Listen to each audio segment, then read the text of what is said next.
Good afternoon. I'm sorry I'm just a couple minutes late. I was conversing with one of the students in the course.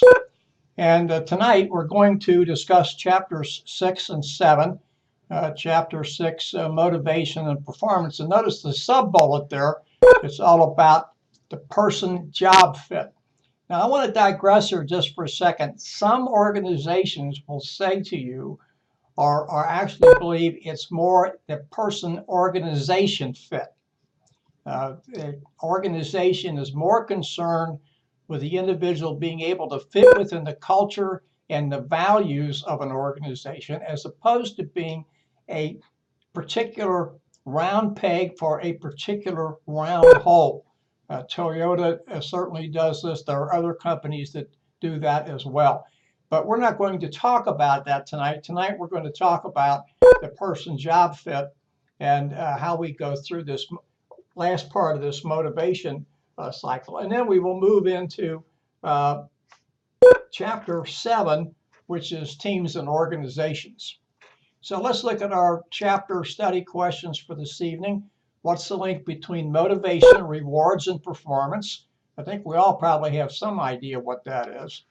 What are the essentials of performance management? We're going to talk about performance appraisals,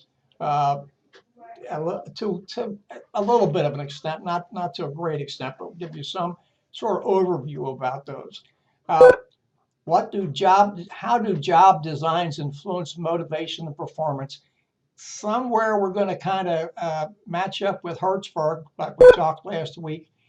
And what are the motivational opportunities of alternative work arrangements? A big issue today in the workforce, alternative work arrangements, compressed work weeks, and things of that nature. The first thing we're going to show here tonight is figure 6.1, which you can see in your text at the bottom of page 122. And it's titled The Integrated Model of Individual Motivation to Work. Notice we have motivation on the left side. And the performance in the middle, that's the inputs, what the person is inputting. And then satisfaction on the end, that he or she is satisfied with what you're doing. And notice it contains several motivational theories that we have discussed last week: reinforcement, equity, and expectancy. And if we want to carry on just a little bit further when we talk about satisfaction, Fred Hertzberg has to be thought of. In his theory. And this slide just kind of reinforces what we've talked about. We know what reinforcement is. If we want behavior repeated, we need to positively reinforce that in some fashion. Equity, that's the comparison of fairness. Am I being remunerated, if you will, or rewarded, maybe is a better word, in comparison with my equity other, and whether I'm doing that. Content, we know what content. Fred Hertzberg talked about that. It's the content of the job. Does the job have something that is meaningful to us, that we get satisfaction from the performance of the job? And then finally, expectancy. Again, here we're creating a link between the performance and the reward. We normally speak of two types of rewards: intrinsic and extrinsic. Intrinsic is a reward that comes from within. This is an outcome that the individual, him or herself, produces and takes satisfaction with it. And they see satisfaction in their performance, and they do not need someone else to tell them how good they were, how good the performance was, how superior, et cetera, et cetera. An extrinsic reward is something that is given by someone else. Can be done to an individual, can be done to a group, can be done to a team, and it is something that is positively valued by the individual who receives it.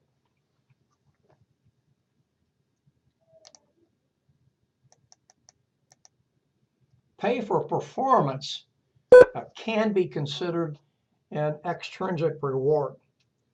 Notice this slide is in opposition to Fred Hertzberg. Hertzberg said that pay was not a motivator, but we do know that pay can attract people. So there are three ways that companies set up their pay systems. They either lag the market, they meet the market, or they exceed the market. Now, in some cases, that market will be talked about competitors. And so we can understand if they exceed the competition or they exceed the market, they're going to attract people. And normally the people they attract are the better performers. The question we need to ask ourselves is pay itself a motivator after the individual is on the job? So this is pay for performance. We're paying people for doing things over and above perhaps something else. Notice the slide also says it can satisfy people. If it satisfies people, that's pay, then it should motivate them to higher levels of performance. However, when something goes wrong with pay, either pay is not given at the proper time, bonuses are withheld, or whatever, then that can create negativity. When you have, negativity, then things are not going to stay the way that you want them to do. So negativity associated with pay is most likely going to result in negative performance and perhaps negative motivation as well.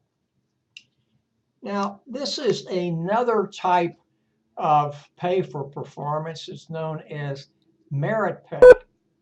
And you can read the slide, and the merit pay is tied to performance. Better performance leads to better pay. So we can see things that do that. Now, we have things like bonuses, and what this also does is it seeks to create, notice here, a belief among employees that the way to achieve, that pay is the way to achieve higher performance and obviously high pay. Gain sharing is another type of thing. This usually is seen as a group level incentive program that helps people do something. They reduce costs and improve productivity. And so gain sharing tends to be spread across the organization, and people will get a certain percent of that gain share. Now, what do I mean by that? Well, let's say that the organization has reduced costs. Now, and when I'm saying reduce costs, I'm talking about reducing operating costs through efficiency. Now, I'm not talking about cutting workers or things of that nature. I'm talking about creating things to help efficiency, and that way costs are reduced. And usually, if costs are reduced and efficiency, if costs are reduced and efficiency is increased, production is usually increased. So let's say that there's a 1% gain share across the board, and then depending upon maybe how long a person's been there or what his measurement is and his or her job performance, they'll either get all of that 1% or they'll get a percentage of that 1% or something of that nature. Profit sharing plans are another thing. This rewards employees if the organization's profits have increased. Now, one of the problems here is that many employees really don't see a tie-in, and they can't see that their efforts will impact organizational profits. So it may not be a motivator. Another factor here is that the employee or employees may not have any way of directly impacting profit. Let's say you're in a changing industry. Let's take an organization like Radio Shack. Been around for a long period of time, and now it's on the verge of filing for bankruptcy. Well, that's an extreme case, but I need to go to the extreme. The employees don't see that whatever they do is going to help increase profit, and therefore a profit sharing plan won't mean much to them. What means something to them is this bankruptcy, because now they're faced with losing jobs. But by the same token, they probably can't see, and it's probably true, that their efforts led to this bankruptcy thing. After all, they don't set strategy, they don't develop retail sales plans, et cetera, et cetera, et cetera. So profit sharing, I'm not demeaning it. It can mean a lot of things. But if the employee or the employees don't see a direct connection between their productivity and performance, or let's change that around, their performance and which leads to increased productivity, is going to increase profit. They don't see that connection, then profit sharing doesn't mean a lot to them. The ability to get profit sharing. Now, there are a lot of companies that do profit sharing, and they've done it in a very good way, so the employees can see that.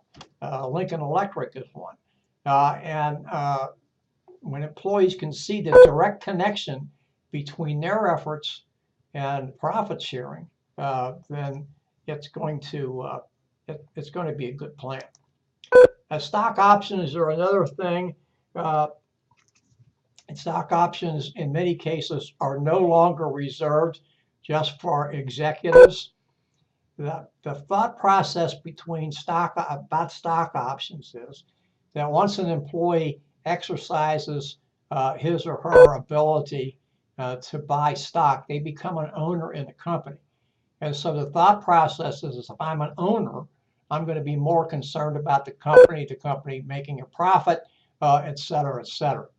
So that is where we are with that type of thing. How good that is, there's a lot of debate about that, but there is the thing about ownership, and if you have ownership in something, you should want to see things get better and see your profit increase, and that's the object behind stock ownership. Now, this employee stock ownership plans, this sort of follows along with that. The stock options, the object of stock options is to give employees an opportunity at a perk that wasn't available to them, that they can buy stock at less than the going market price. That's usually what happens with an option. Employee stock ownership plans really talk about ownership within the company, where the other one doesn't. It just gives them the opportunity to buy stock. But the premise behind both of them is becoming an owner. And of course, if you become an owner and profits go up, then that means if the company pays dividends, then your paycheck is not your particular paycheck, but what you will get at the end of the year, and some type of dividend is going to go up. Another pay plan is skill-based pay, and this is simply what it says. People acquire new skills and they're paid for that.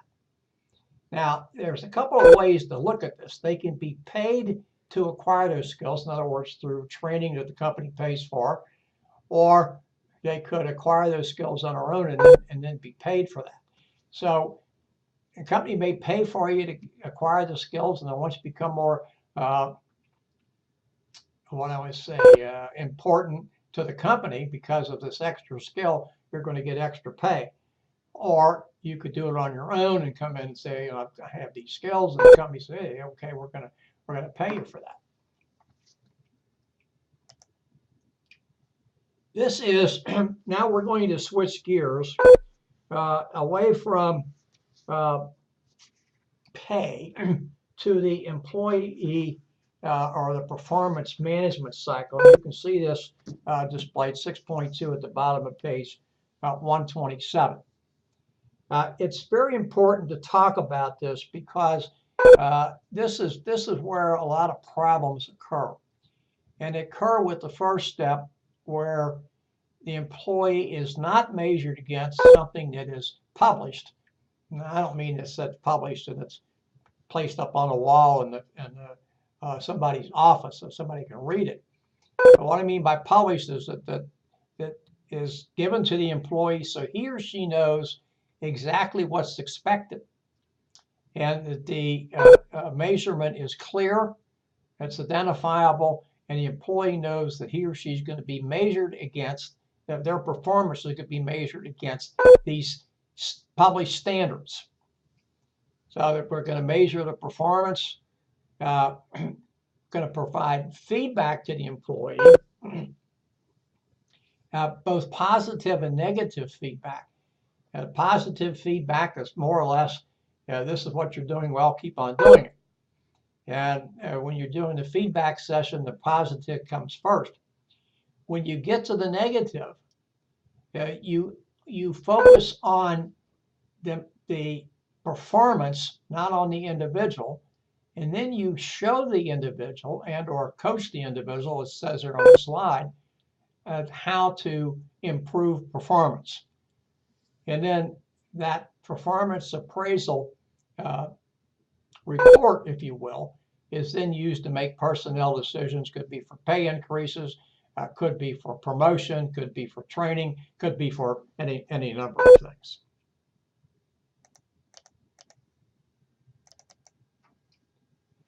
And this is the performance measurement itself.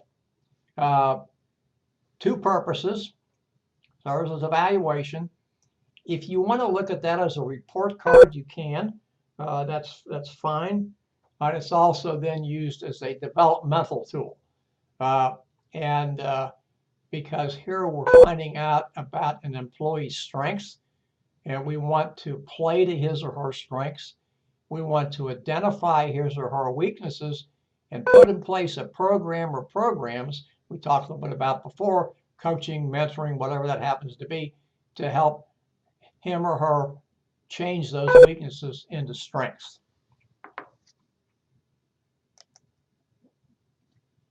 Now, there's nothing sacred about what this slide says. Performance management, or the performance appraisal itself, which is part of performance management, again, like I've mentioned before, is a scorecard. And we're using that to make a formal report and keep a document on file of the individual's performance over a specified amount of time. Normally, that tends to be a year.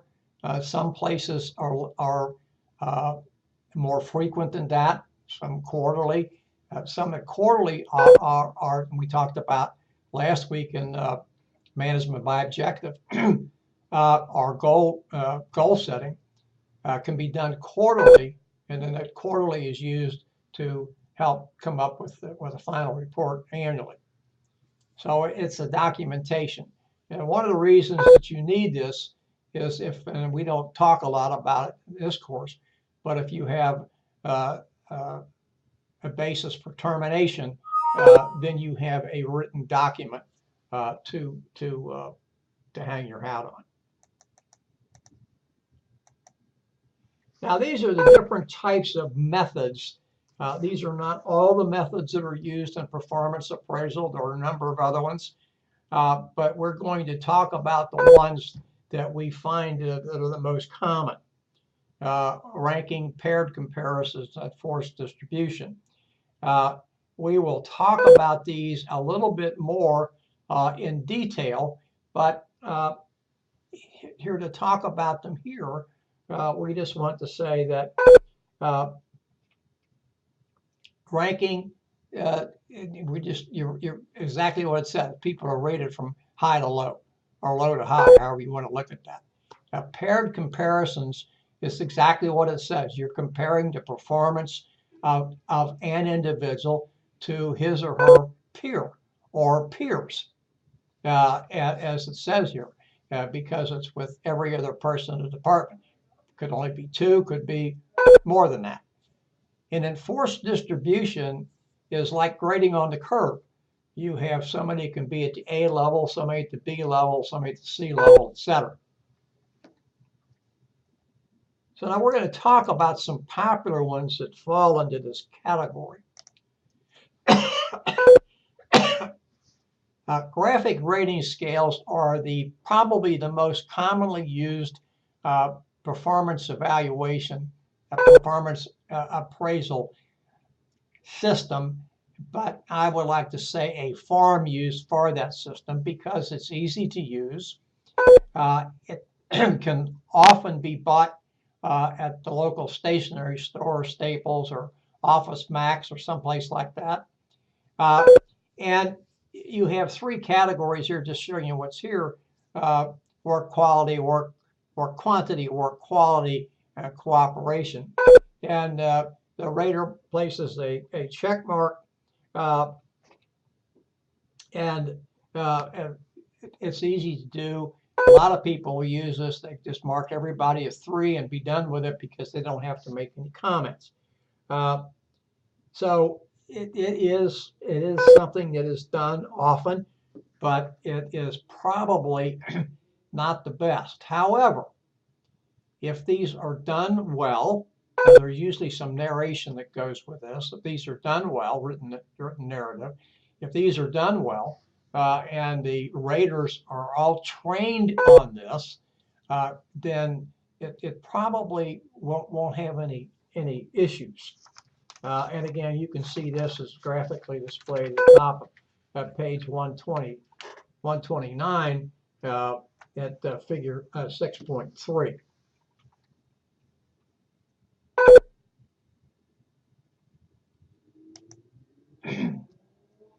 Now, this next one is what's known as BARS, Behavioral Anchored Rating System, or Behaviorally Anchored Rating System.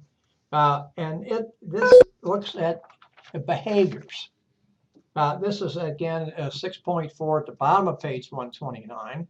And this, notice here, this is for a customer services representative and the way he or she interacts with customers. This actually follows something that's kind of like what's known as a critical incident. Even though a critical incident is actually mentioned after this, there is some way that you're keeping score here. And so you can come to this rating. You're not just picking this up off the top of your head.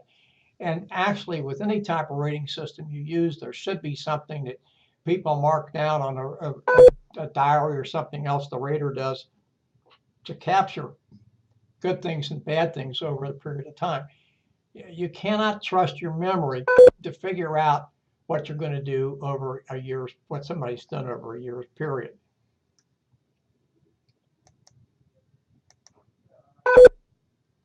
Now, one of the things, and you'll notice down here at the bottom of the slide, and I like to point this out, is that the behaviorally anchored rating scale can be a very difficult and complex thing to do.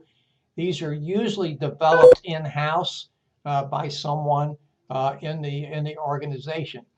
But again, they tend to be a little more comprehensive, and they tend to be a little bit better than the graphic rating scale.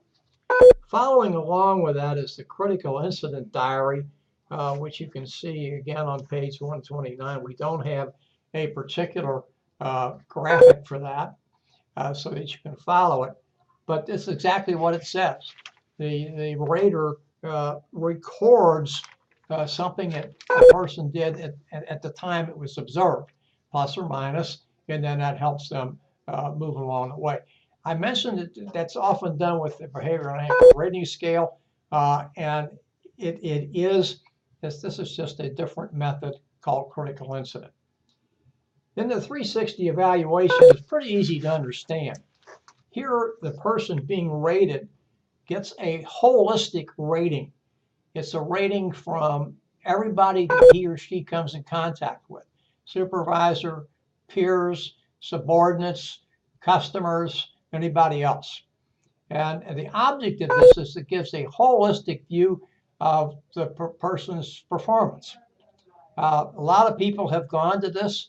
I don't have any data to tell you how effective or how efficient it is, but I can tell you that it has gained a lot of cachet, I suppose, in the rating. By the way, I didn't mention this. 360 will almost always have a self-evaluation part to it as well.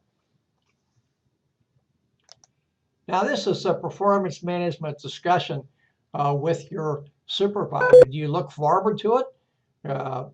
What do you think about it? Should you be nervous? Is it something that you're going to learn from? All those questions are probably hard to ask.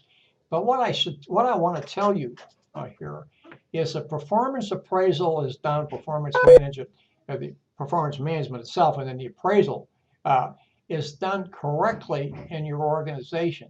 You should never be surprised by a performance appraisal.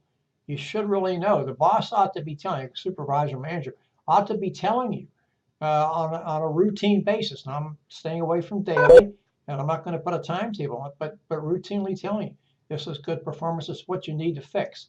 This is acceptable. That's not acceptable. And remember, we're homing in here on performance, not on the individual.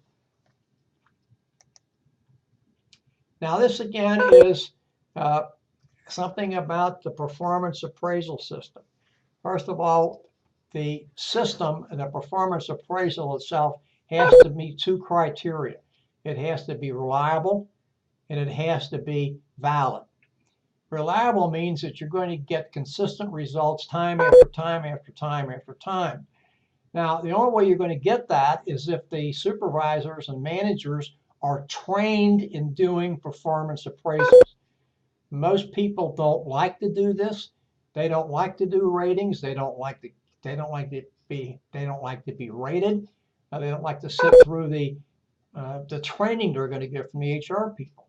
But to do it meaningfully, to do it well, it has to be, people have to understand what they're doing. And then it has to be valid. And what all that simply means is that you're measuring what you intend to measure.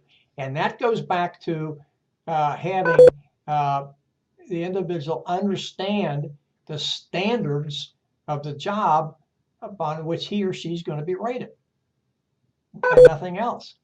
And then you go periodically review that measurement tool that you have and just determine whether it's still accurate or not. These are some errors that commonly occur in the performance rating, performance evaluation. Halo, that's similar to each dimension being based on a general image. And then everybody's going to kind of be thought of. And we think of people this way. We get something in our mind, a plus or a minus, and all the rating revolves around that one plus or minus. Leniency, high ratings or low ratings for no apparent reason. Nobody knows why. There's no logic to what was done. It's just done this way. A central tendency error, we're going to mark everybody in the middle. And we mark everybody in the middle. We don't have to justify anything. We don't have to justify high ratings. We don't have to justify low ratings. Everything's done right there. Step down, next case, we don't have to worry about. A recency error simply means we're going to place too much emphasis on something that just happened, and that will affect the entire rating. So if a person, let's say right toward the end of the rating period, comes to work late or doesn't show up for a meeting or some other thing, then that colors everything we're going to do in that rating. That's a negative. By the same token, if he or she does something extremely well, that could color the entire rating as well. So we have to be careful about that. And then the last, personal bias, we really have to be careful about that. We have to, as raters, examine ourselves and say, you know, am I going to rate this person objectively and fairly, or am I going to let some thing in the back of my mind creep in and affect the rating, color the rating in some kind of fashion?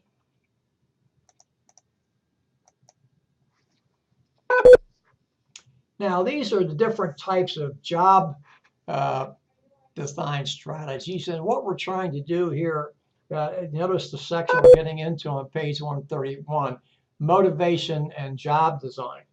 And we have three different types of job design, or job simplification, job enlargement and rotation, and then job enrichment. And we can see that the type of how we're going to go here. By the way, you can see this slide 6.5 at the top of page 132. And they're going to differ in the type of tasks that are set up for them. Job simplification is simply what it says. It's going to be pretty simple. Not going to take a lot of thinking. Maybe a monkey could do it. This is my term. We do that in many places that have gone to robotics, where they have robots do simplified tasks because they're repetitive and they can go after them time after time after time after time. So to begin this, how we got to these different areas, we need to look at some genesis of management and how management moved to certain areas. And the first thing we're going to talk about is Fred Taylor and his scientific management. Fred Taylor is considered the father of scientific management. He did come up with the term more or less when he was doing some work with steel organizations back at the turn of the 20th century. And the object of this was to create work practices that would increase efficiency. And what this did is it led to the next slide we're going to get to, called job simplification. And this is a direct descendant, if you will, of scientific management. In scientific management, Taylor said, let's break down a job by science, break it down to its essential tasks, standardize the way we're going to do the work, and then make sure people clearly understand what they're supposed to do.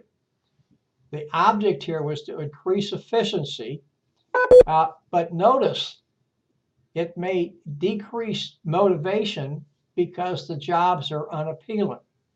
So let's look a little bit about what Taylor did.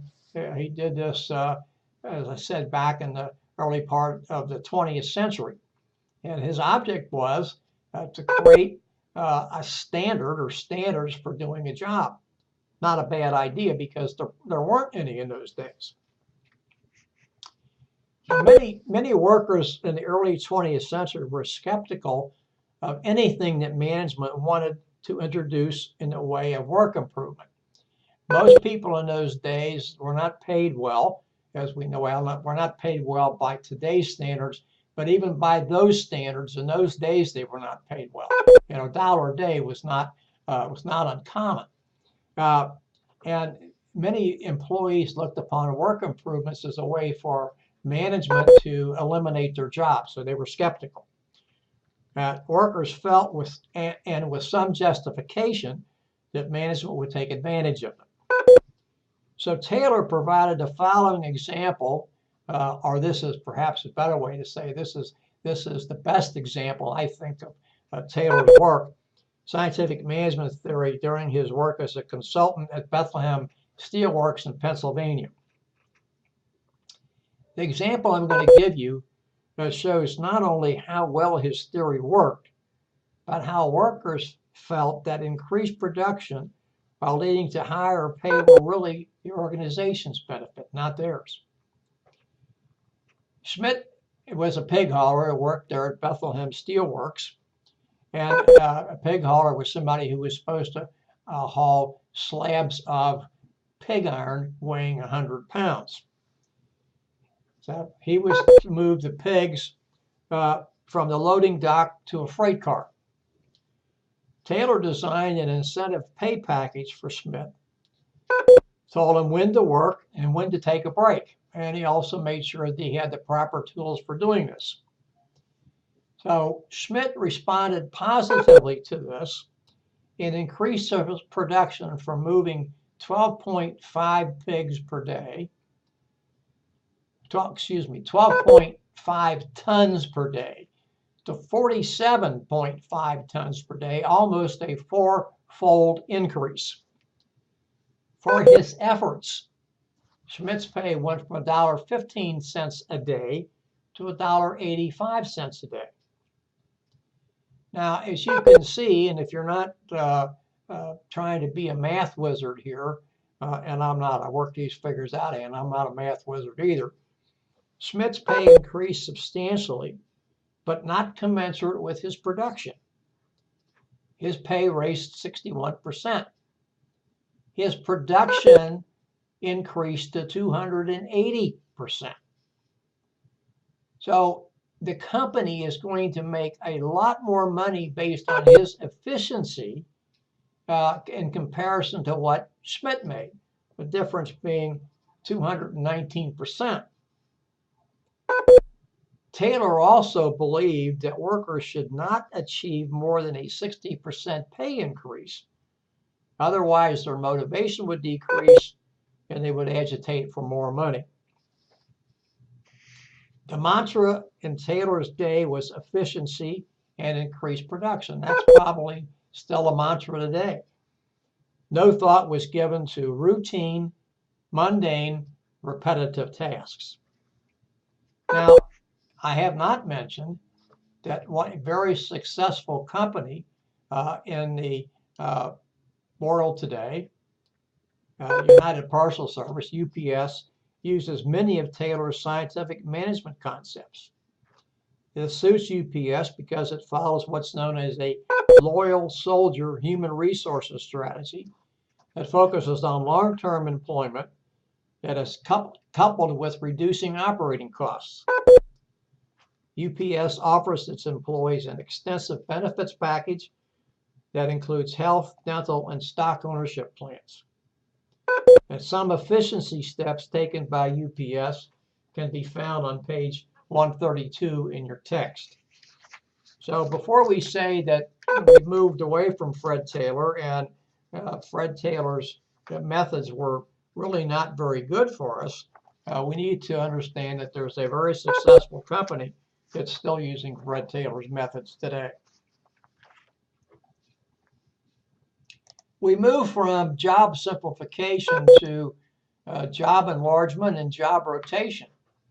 Job enlargement calls for a type of enrichment which combines a series of tasks into challenging and interesting tasks. Usually, job enlargement are tasks that were performed by combining them. They had previously been performed by separate workers. Job rotation is another type of job enrichment. It simply says people are moved from place to place to learn other types of jobs within the company. Cost of training sometimes is a consideration here, but usually is offset by the cross-training and employees. It's usually offset by that because now they become more valuable to the corporation organization, and their motivation increases because they know how to do more things. Now, those are two, I think, rather simple models of job enrichment. We're going to come to another one shortly. The job characteristics model, this enrichment this provides on a person job fit type thing. This is, notice, a data-based approach to creating job designs. We don't talk about job design in this course. It is talked about in other courses we have in the curriculum, human resource management, employee selection and staffing, and I would, in some cases, business 101. If you're in this course, you don't want to take business 101 because it'd be counterproductive for you. But we do talk about some of that in those other courses. Notice here, this is creating job designs with good person job fit. Now, this is the core characteristics model. Very important for us to look at this because it has some things that we, and you can see this graphically displayed in your text on page 135. The 5 things that are very important here is that we're talking about things like skill variety, identity, task identity. You know what the task is.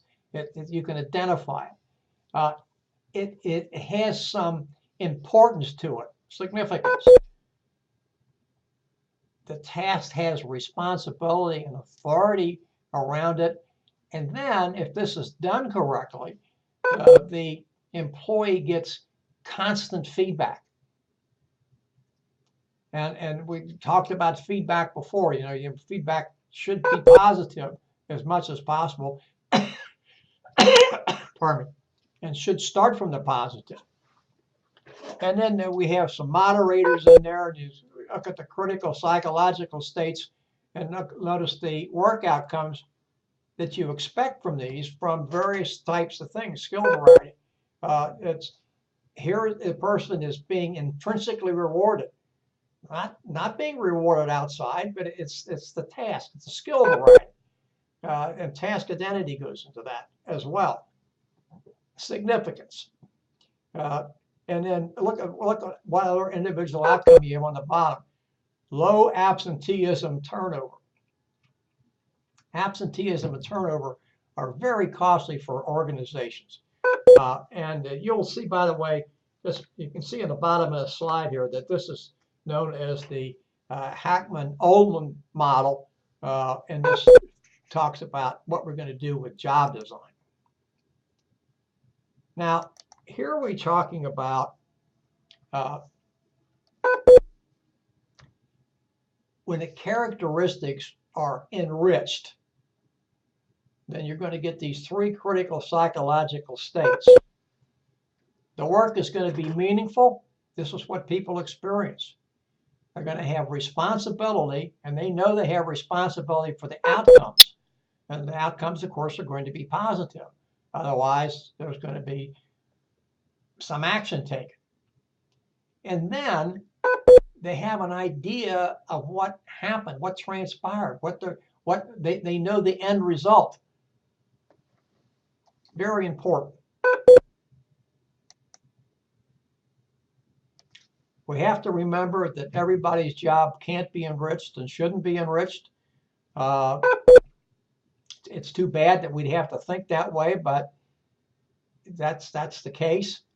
And then job enrichment can apply to groups and teams as well. These are some of the pluses and minuses of compressed work weeks. Allows people more leisure time, allows them to schedule their own work. Now, if you have a compressed work week or compressed work hours, compressed work week is normally 4 10-hour days or 3 12-hour days. The benefits tend to be lower absenteeism and lower turnover. The disadvantages are fatigue. There's good data that says an employee is only productive for 8 hours a day. Now, that 8 hours also encompasses lunchtime and or some type of meal time, and then breaks. And of course, there can always be scheduling issues, and there may be issues with customers. Customers may have issues because they can't get the people they want. Flexible work hours, kind of the same thing as a compressed work week, except here the employee is normally working 5 days a week, but he or she can schedule the work time around core time. So what the company may say is you can schedule your work whenever you want, but everybody must be at his or her desk or workstation from 10 to 2. So if you want to come in before that, you want to work. Most people come in at 8. If you want to start at 7, leave early, that's fine. You have to be at your workstation between 10 and 2. 10 and 2 is not sacrosanct. It could be something else. It could be 9 to 1. Again, less turnover, lower absenteeism, and individual has some say-so over his or her schedule. Job sharing is what it says. 2 people share 1 full-time job. Gets more people in the workforce. May only appeal to certain people, but it does appeal to people, and it can be beneficial. You have to be careful about it. And of course, somebody could take one of these jobs, lead to full-time employment. The thought process here is you don't have as much burnout, but you may not be enough money to pay all the bills. So you have to be careful about that. Telecommuting, we know what this is. This is letting people work from home. It's not new. It's been around for a while. It's probably going to increase. I would say if you're considering this, you have to have the right type of person do this. Everybody is not cut out to do telecommuting. One of the problems is people face isolation.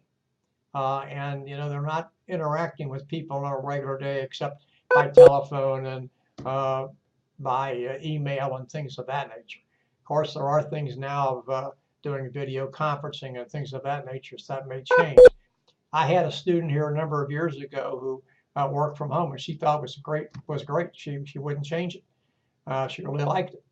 But you have to be careful because you have to be able to separate work time from family time. It's not easy to do. A lot of people have difficulties with that. So it's just something you have to think about. Of course, the advantage is the comforts of home, and you don't have to go anywhere. You don't have to pay for gasoline to commute. You don't have to be stuck in a commute. You may not have to spend as much money on a wardrobe, or at least keeping your wardrobe clean, etc. But the disadvantages of what I talk about here. You have to be careful. You have to separate family from work, and this ability, this propensity for isolationism to creep in can be problems. And of course, we have part-time work. A lot of people do that. Some people work 2 or more part-time jobs.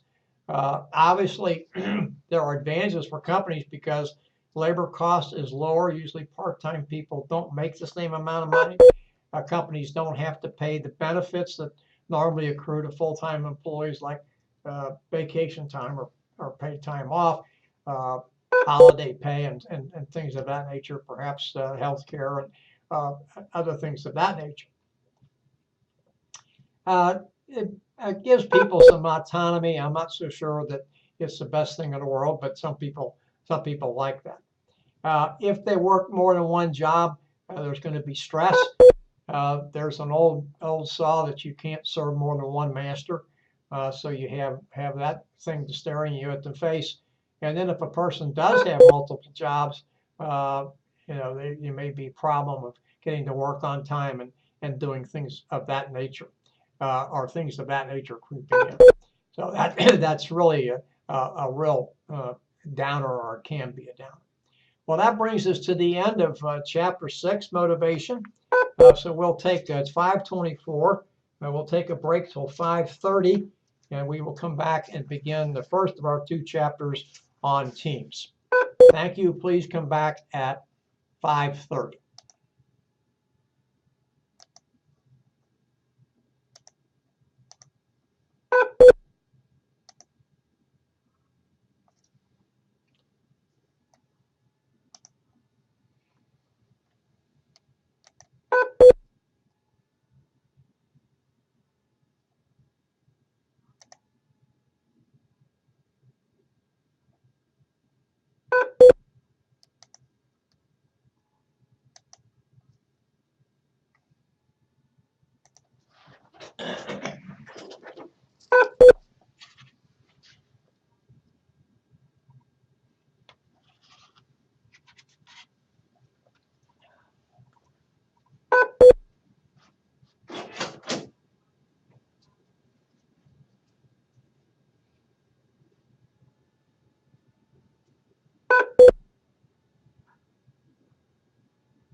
Okay, it's 5:30. We're back. We're now ready to get into Chapter 7, Teams and Organizations. Synergy is the goal.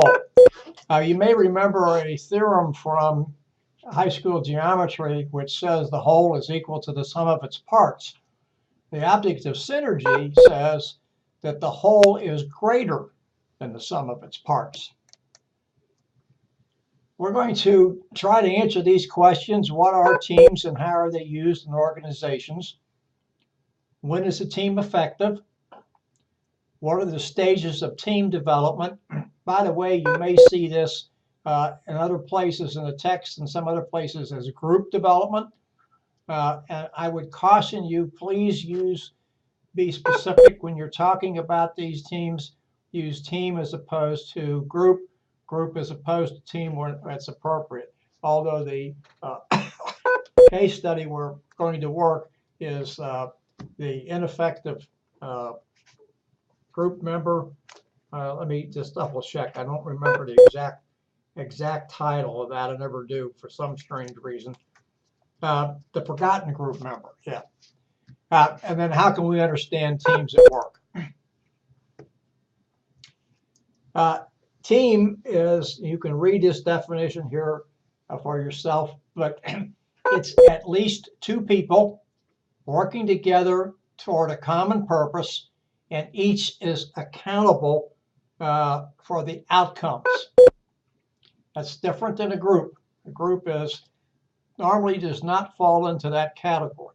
Each person in a group is not accountable for all of the outcomes. Groups tend to be fraternal organizations, and they do not have the same accountability as a team, and that's why I caution you to be specific when you're using these and don't interchange group with team. They are different.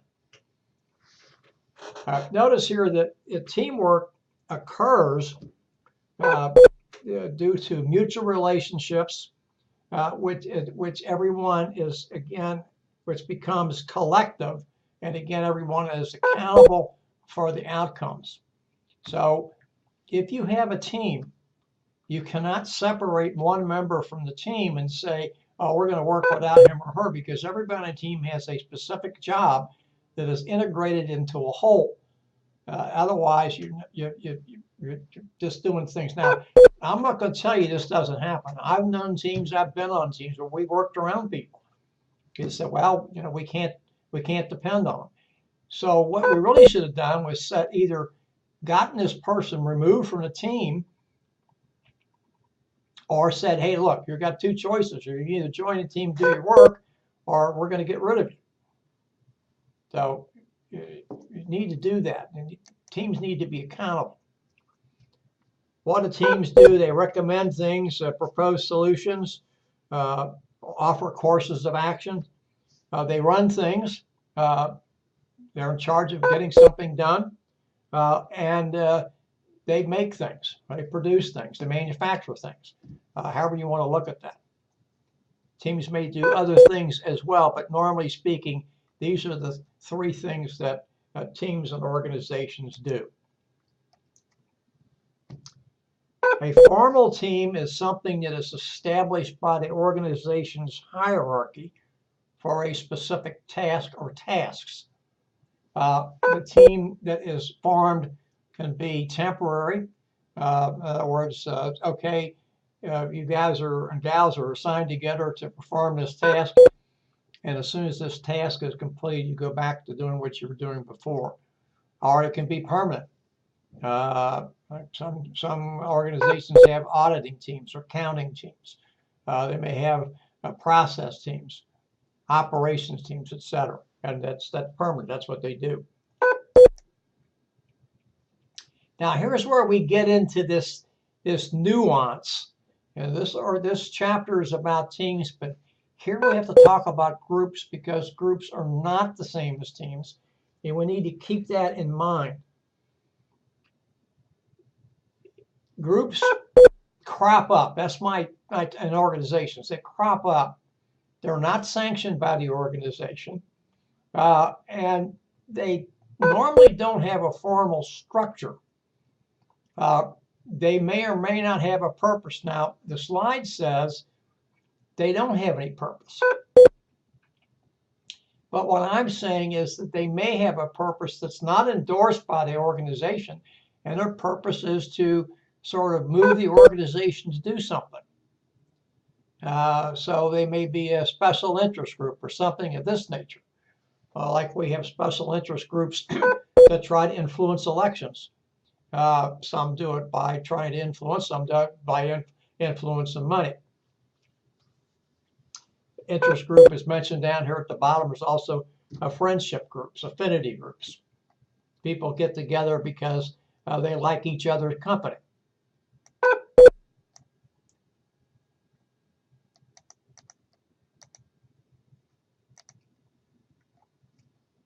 Social network analysis is exactly what it says. You can see this in figure 8.1 at the bottom of page 148. And this is just showing an interlocking group of networks, relationships that are active in an organization. Some groups are fine in organizations, others are not. And so you have to be careful about what they are and what their purposes are. Now we have a number of different types of teams and organizations. Cross-functional problem-solving employee involvement teams. The cross-functional combines different skills, if you will, and from different areas of the company. Notice it says different functional areas. And they come together to achieve some type of, I don't want to use the word synergy, but in some way to make relations between the companies better. They may be working on a project together, maybe doing a different thing. Notice what it talks about here is horizontal integration. So you're not really bringing people in and stacking one up on top of another to increase specialization this way. It's horizontal. It's a melding. Problem-solving teams is exactly what they say. They normally are temporary status. They're given a task or tasks. They may be just set together to come up to solve a problem through brainstorming techniques or something else. And in employee involvement teams, they tend to focus on environmental issues. Now, don't think of environmental issues as something that the Environmental Protection Agency would do or does for the federal government and for us. These are working environment issues. They may have something to do with operations. Notice they talked about here about quality circle teams. Object there is to improve what the company does to put out a better quality product. So these teams tend to meet on a regular basis. Quality circles from different departments in the organization. Same thing with these involvement teams that are looking at environmental workplace issues, different parts of the organization, and try to bring some clarity to certain things that are going on. Functional silo, really what this boils down to is insularity. people in these things stay focused on their problems. Their problems are the most important, and they fail to see outside. If you've ever been in a silo, and the silo is properly structured or properly constructed, I should say, the only way to look out is up. Now, some silos will have doors at the bottom, etc., for an exit, but the only way to look out, normally speaking, is up. And this is what happens when you're in a silo. You're insular because you're surrounded by the silo, and so these folks may be looking only at their problems and not seeing how their problems impact the entire organization, or how the entire organization impacts their problems. So you got a problem here, and this insularity doesn't normally lend itself to diffusion and understanding. We're only worried about us and what it is that we do, as opposed to the larger organization.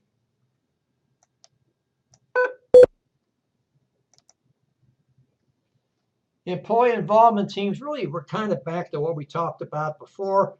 Repeat of previous information. Notice quality circles is on here again, so we're not going to talk too much about that. Self-managing teams. These teams do everything. They do the hiring, they do the firing, they set the goals, they set rewards, they do a lot of things. They make the decisions. Notice it says they manage themselves on a day-to-day basis. Now they're not looking for people outside. Now, what happens here is when you have a self-managing team, the need for a manager to organize that team and run that team is no longer needed. Now, two things will happen, or maybe more than two things. If there's still a manager around, he or she may not know what they're supposed to do because the team is running everything. Another scenario is that this person who was the manager before now becomes what's known as a resource person, a facilitator. And so he or she facilitates the work group. Maybe they make sure the resources are there, et cetera, et cetera.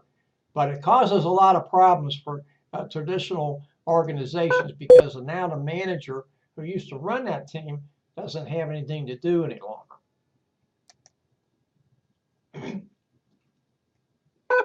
You can see this slide, figure 7.2 on page 150. And here are some issues that managers have problems with when now you have a self-managing team. Notice on the left we have this pyramid. You have the work unit, the supervisor, and the middle manager, top manager. Now with the self-managing team, all that you have here on the left is collapsed into this wheel or circle on the right, and you still have a middle manager and a top manager.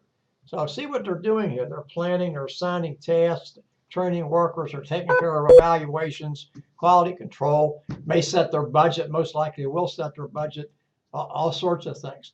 And so now you have this manager who really doesn't know what to do.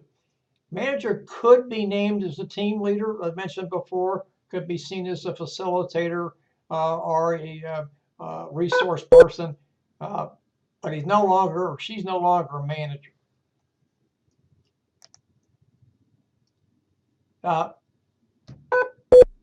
Multi-skilling, this is simply what it says, that people can do more things in the group. They're able to do more skills, have more skills, etc.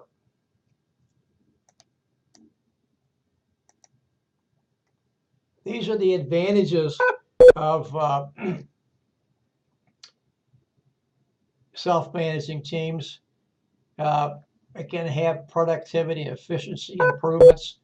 There's some flexibility because they're in charge. Tends to have this big issue we've been talking about right along, reduced turnover and absenteeism. And because they're in charge, their attitudes are going to be better. Attitudes are going to be better. Performance is going to be better. Motivation is going to be higher.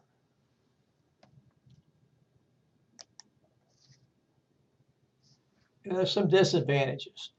people have never been in charge before, so now they're going to be in charge, and it may be difficult for them to take on that aspect. And then the manager is going to have problems because he or she cannot adapt to this change. They've been used to doing things. One of the reasons, I believe I've mentioned this before, and I'll probably mention it again, that we had managers years before, one of the things that they did was they passed on information. And we didn't have instant communication like we have today. Whether that, some people don't think that's necessarily good, but we can talk to people a lot quicker. The way to communicate is this way as opposed to up and down. So we can reach more people more quickly. And managers and supervisors have difficulty adjusting to that. Yeah, as I said, teams may have as well. Virtual teams, exactly what it says. People meet and interact with each other via distance, and can be done through computer. Can be done like we're doing here today. This is called GoToMeeting. And then, you know, I'm going to record this. You'll be able to see it tomorrow if you're not here live time, which I don't think anybody is besides me. Now, there is the ability to, notice here, to be able to accomplish the same tasks, and they're not subject to any geographic barriers or boundaries. But at the same time, we're going to see that there are some issues here that are not always thought about, or if they are thought about, they're not always, don't always come to the forefront. A plus here is that you can get people with different tasks together at the same time that you may not have been able to before. There's a reduction in cost, and there's also perhaps an increase in efficiency, especially when it comes to time. Notice here that the slide says there's a focus on task accomplishment and decision making, because we don't have the emotions of meeting face to face. And then we can, that's a reduction. You know, we don't get the chance to see the body language the same way. Now, what I mean by this is, you know, I'm facing you face, I'm about waist up, can't quite see my waist. I may be doing some things that if I were sitting here in a meeting, that people would notice I was doing and realize I had lost interest or something of that nature. So there are those things that are not seen. So what are the disadvantages?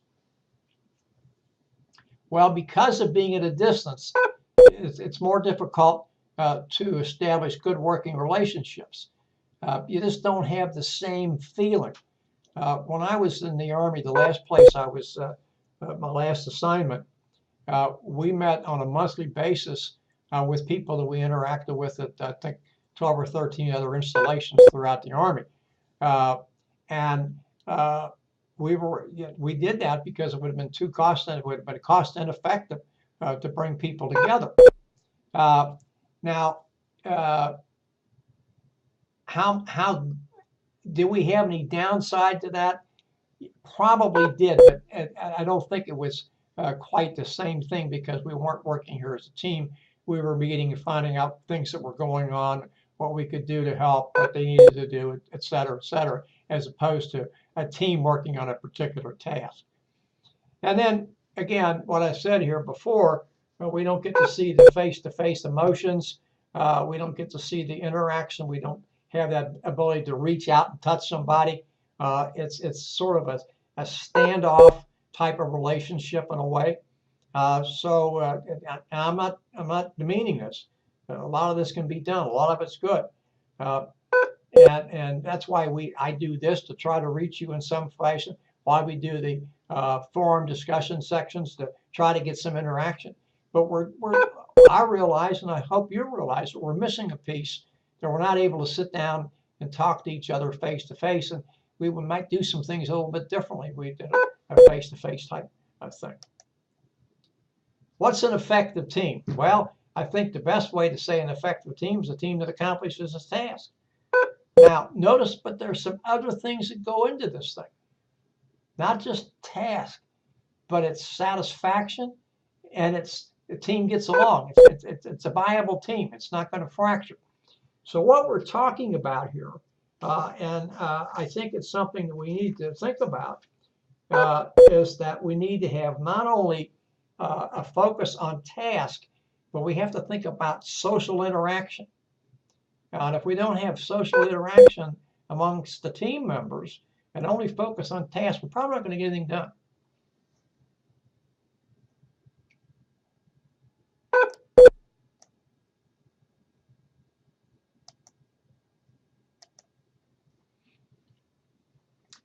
Here's what was kind of going back to the slide we just talked about here. We're talking about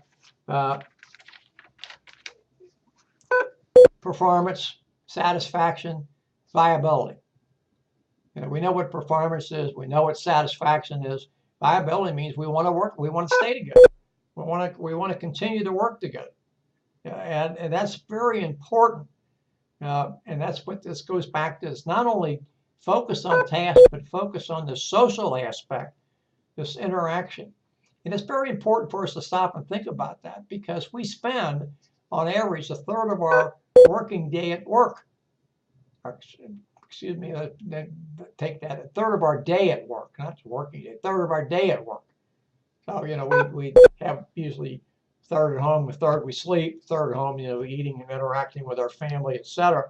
And about a third we sleep, and then the other third we're at work. So we have to have this ability to get along with people, to want to stay working with people, if we expect to have a team that works together. Now, here's what I said earlier about synergy. The creation of a whole that's greater than the sum of its parts, which is directly opposite what we learned as the theory in high school geometry.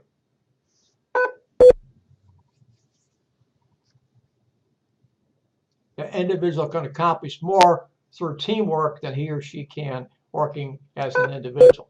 And one of the things I want to mention to you, and I think it's very important for us to keep this in mind, is that we Americans are individualists. It's an individualistic society, has been since it was founded. Now, our Native American brethren were not individualistic society. They lived in communities, and it was the community that did things. Look at their history. So one of the problems that we had, besides the fact of mistrust, was we didn't understand them. They didn't understand us. We still probably have some of that to a greater or lesser extent. Well, this particular slide says why teams are good for organizations. Teams promote a learning atmosphere, collective expertise to tackle issues, support and relationships that bring that, sense of security, and promoting individual growth. There are more things on this particular slide, but those are the things that stick out in my mind, and I think hopefully should stick out in your mind as well.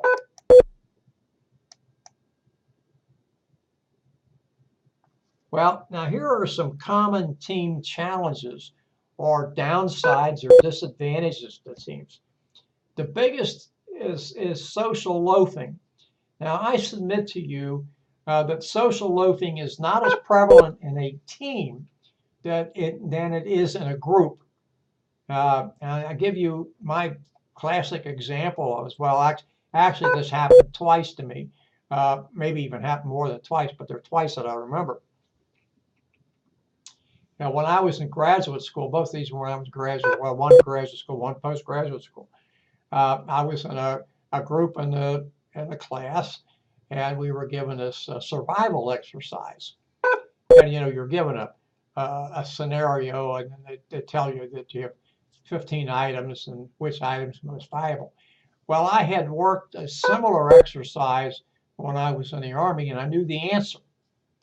And so we went through the thing, and I said, okay, here's the most valuable of these 15 items. Well, everybody said I was wrong. Couldn't possibly be.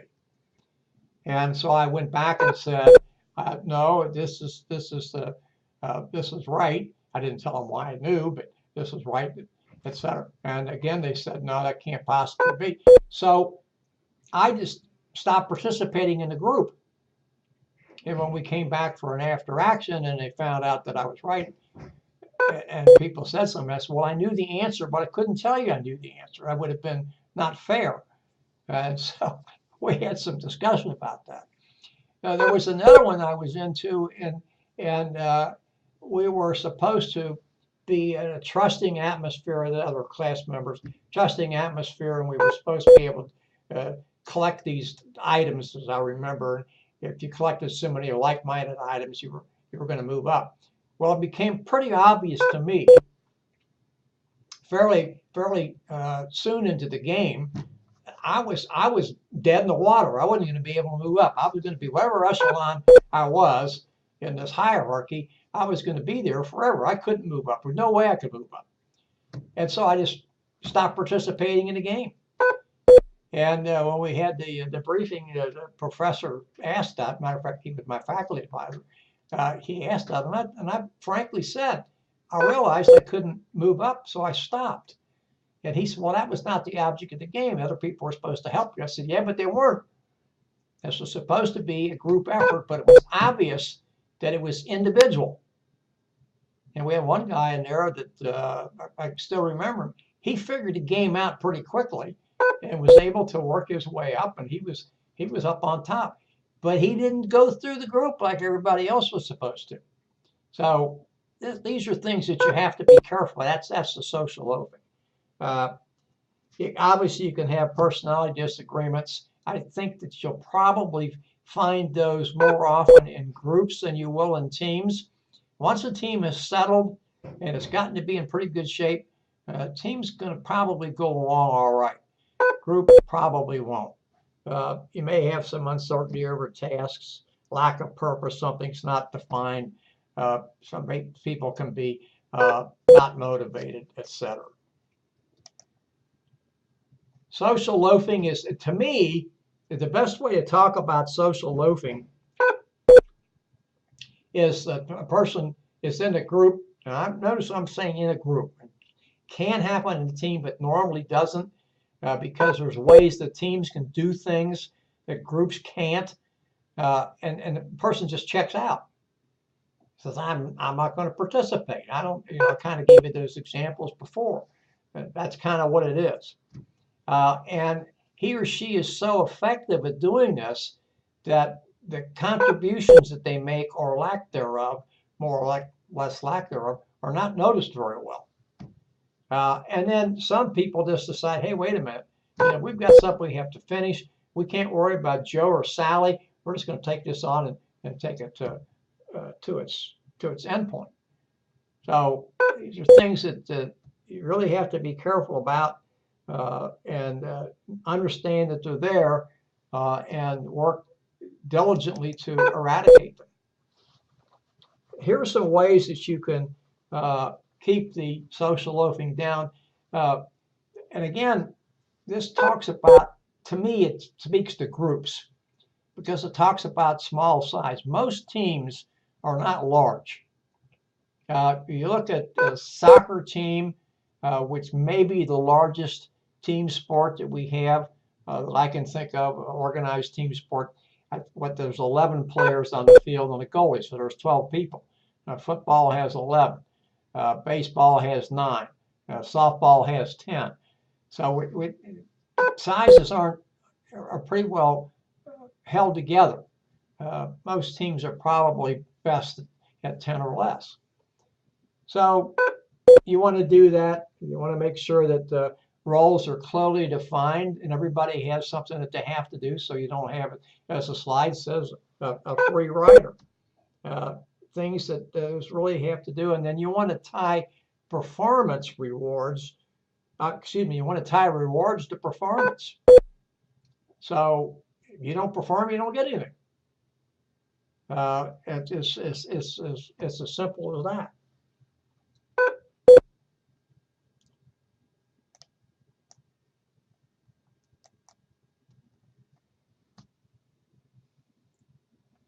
Social facilitation theory.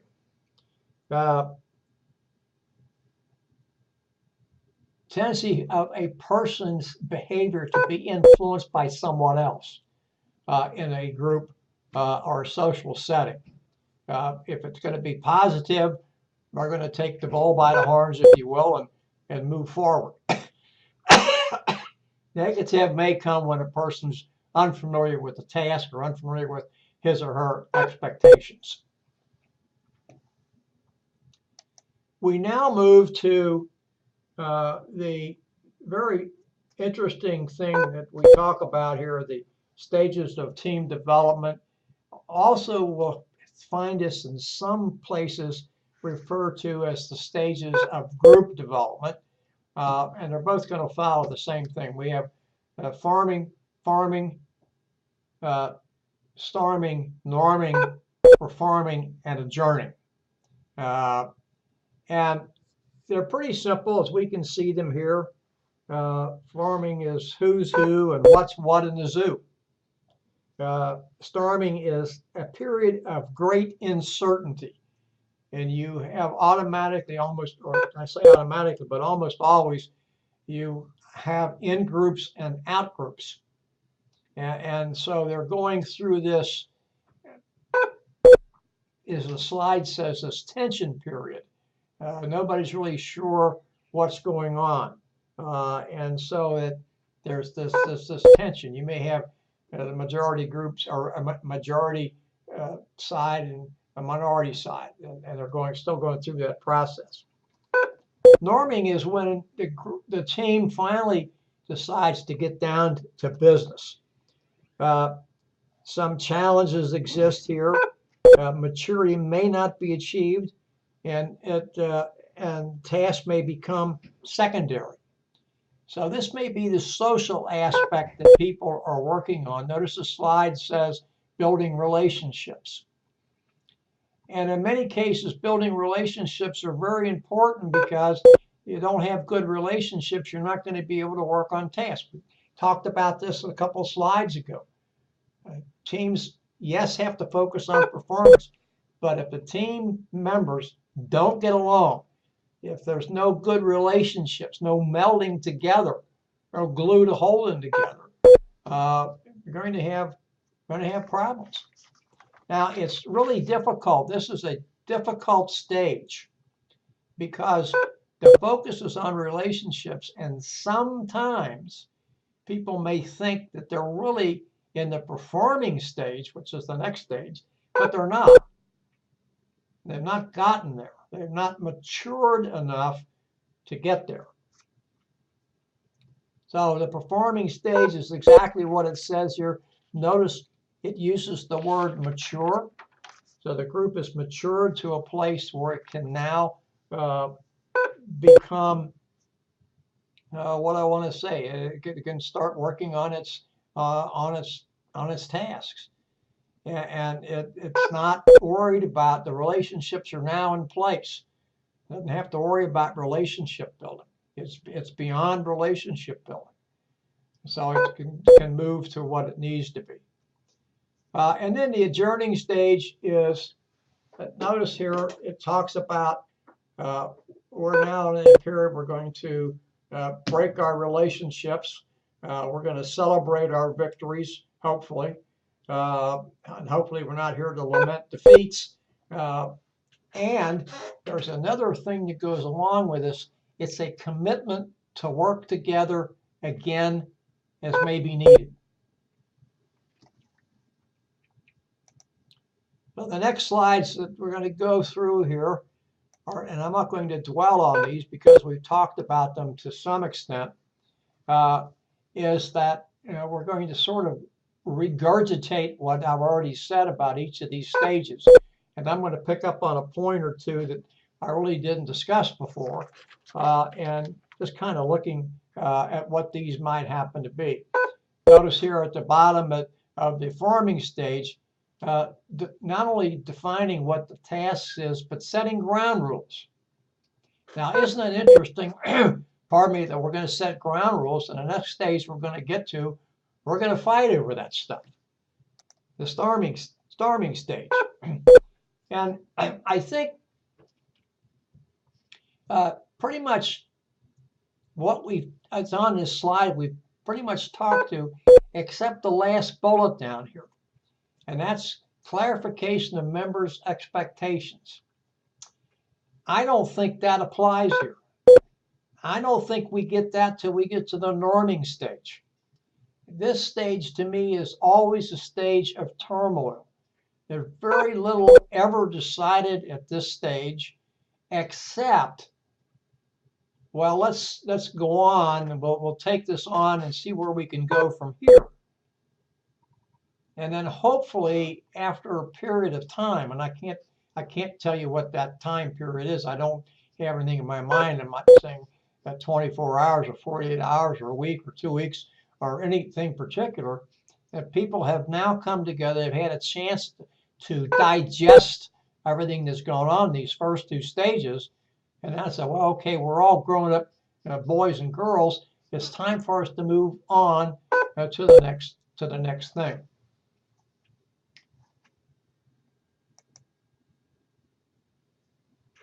Notice we talked about this before, and it's worth repeating. The norming stage may give us a false sense of not only of maturity, but also security. That we're secure in what we know we're supposed to do. We're secure in our relationships, etc. So we have this thought process, if you will, that everything's in pretty good shape, when in fact it may not be. We may think that we're actually at this mature stage to do what we're supposed to do, but we're not. And this takes a little bit of really good leadership here to move the team beyond this stage and get to the next stage, which of course is the most important. Notice here that we become organized. Again, I'm using these slides to pick up words and phrases that I hadn't used before. We've talked about being mature. We are well functioning. Hopefully we are.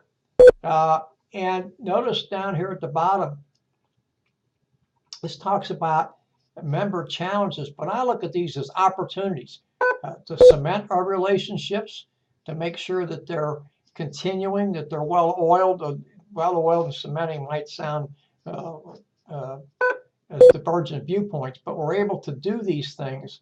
We're together, and we're moving in the right direction.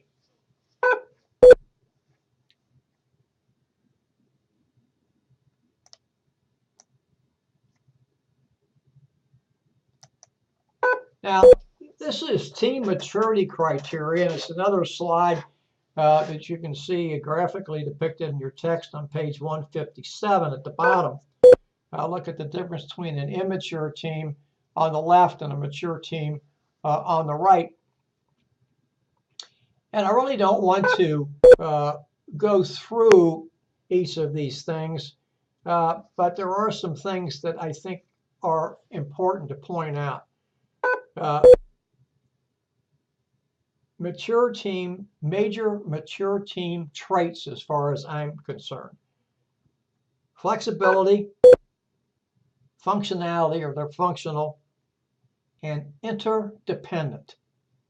Interdependent, we're dependent upon each other, interdependent. And so I think these things are very important. And I think the last thing I didn't have in my notes here, and it's very important, is that these people are, and I'm going to change the wording that you see here, they're open to minority viewpoints. And, you know, it's always difficult for the majority to listen to the minority because the majority knows that they have the votes, if you will, to carry forward what they want to carry forward. They understand that. It's like the two houses of Congress. And I'm not talking necessarily about today's makeup. It's the two houses of Congress in perpetuity. And so it's the willingness and the openness to listen to a minority viewpoint. It may not change your mind, but you at least listen to them. Very important. And the adjourning stage is just knowing we can quit. We can quit when our task is finished and we think well about ourselves. We're ready to work together again if needed.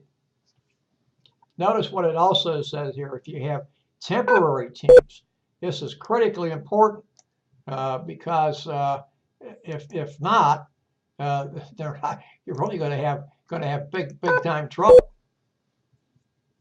This slide is something that's really important to, I think, to pay attention to. And it's important because we need to talk to this, and then we're going to see this displayed graphically here, etc. The quality of inputs determines the eventual team effectiveness. So team effectiveness equals quality of inputs plus process, in parentheses, process gains minus process losses. And we can see this graphically displayed, figure 7.5 at the bottom of page 158. We show team inputs down here, then team processes, and then team effectiveness. Notice what goes on down here at the bottom. It's very important. It's feedback. This is what is known as an open systems model of team effectiveness. We have resources, nature, tasks, etc. Very, very, very important thing. And I would tell you that while each of these inputs, processes, and effectiveness is separate and distinct, it's kind of a continuum. And you're not going to achieve the end state effectiveness without a continuum of inputs and processes. Very, very important. Notice it says right players and right seats. Right peg in the right hole.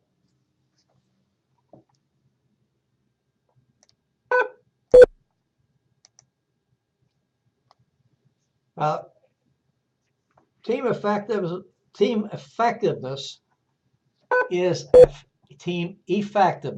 is affected by little to no ambiguity.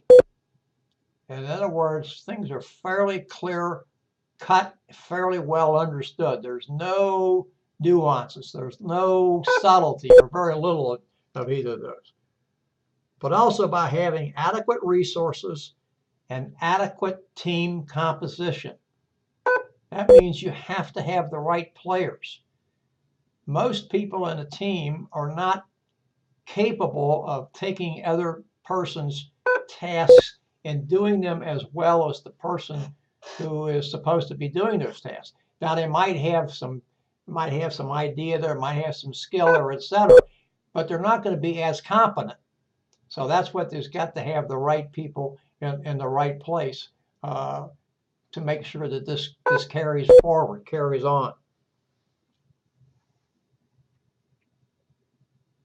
Notice here that this next bullet down here, team effectiveness is harder to achieve the more complex the task is. And once a team achieves a complex task, the satisfaction is going to be very, very, very high. Now, this is not a denigration of anybody. Complex tasks are always difficult. Remember, we go back to goal setting theory. You wanted to have goals that were difficult but achievable. Well, it's the same thing here.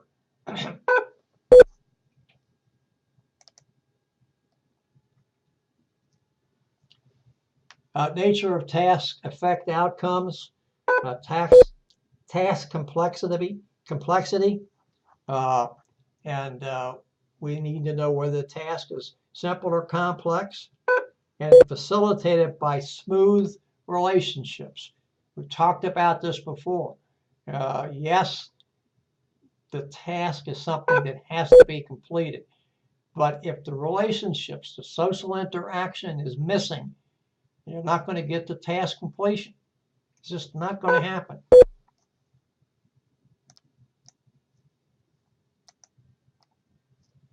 Team size, we've talked about this before. We need to really be careful about that. When I was in the Army, we talked about 10 on a team. 10's kind of an easy number to work with. It's easy to multiply, divide, subtract, add. Not too big of a thing. And then team composition, not only team size, but you have to have the right mix of skills. So you have to have the right people on the team. That's why sports teams look for that. But sports teams don't look for that. They look for people who can get along. So many times in baseball, you hear of a person being a leader in the dugout or being a leader in the locker room. And he or she is a good player on the field, but they're a leader in the locker room. They help get the most out of the other people. So, you have to have the right size. It has to be manageable, but you have to have the right players as well. Team composition, we can't improve upon this. This is just getting the right stuff together: skills, personalities, social interaction, has experiences, etc. Just something that needs to continue. FIRE-OB theory, fundamental interpersonal orientation. This just identifies how people get along, get it right. And you need to watch out for individual differences, and this helps determine expression and things of that nature. Status is always important in groups. We need to be concerned about status. This has to do with where you are, what your standing is. Now, status congruence occurs. This is important to read here. This is important because don't place a person in a position that he or she is unable to hold. That's the status itself. The congruence occurs when a person's position within a team is equivalent to the status to the positions of the individual outside the team. So it goes back to what we just said. Don't put a person in a place where he or she's not going to be the right person. So if you have a person who has a lower standing on the outside, you don't want to put that person at the top on the inside, because it's not going to work. Diversity is something that we always need. We should champion diversity. If you want an answer quickly, give it to a homogeneous team, because those persons are going to be, they think alike, they act alike, they do alike, and they're going to be interested in getting a quick solution. If, in fact, you have the opportunity to wait, give it to a heterogeneous team. There's going to be a lot of perhaps infighting, because you have different personalities, different thought processes, etc. The end result's probably going to be better, because the heterogeneous team has worked through its differences. It's seen all the alternatives. It's been able to weigh all the alternatives and come up with the best possible solution. Homogeneous team's not going to do that.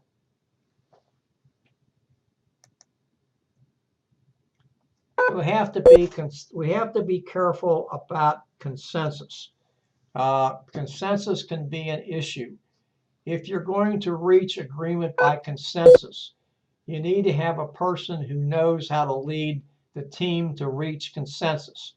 Everybody does not understand consensus, and so you need to know what consensus is. we have an issue with diversity because sometimes it can cause people difficulty in working together. They have to get through that and understand that everybody is there to try to make things better.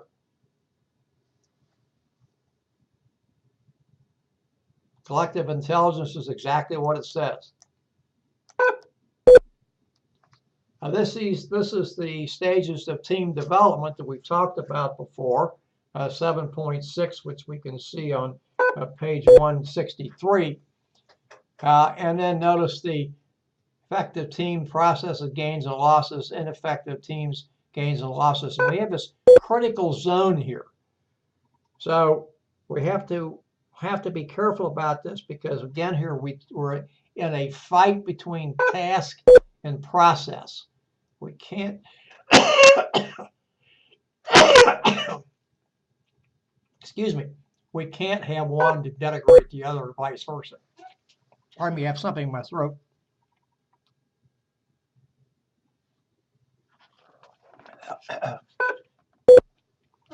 So this is something we need to look at and make sure that we know what we're doing and how we're doing it. And finally, team dynamics are the forces operating within the team that affect how we relate to each other, how we work with one another, and how we're going to complete our tasks. Now that brings us to the end of chapter 7. And then we're going to move to next week to teamwork and team performance. It will be chapter 8. And in chapter 9, always an interesting chapter, decision making and creativity. So I thank you for your attention tonight. And I will have the lecture uploaded tomorrow morning. You should be able to access it by about 9:30. Thank you and good night.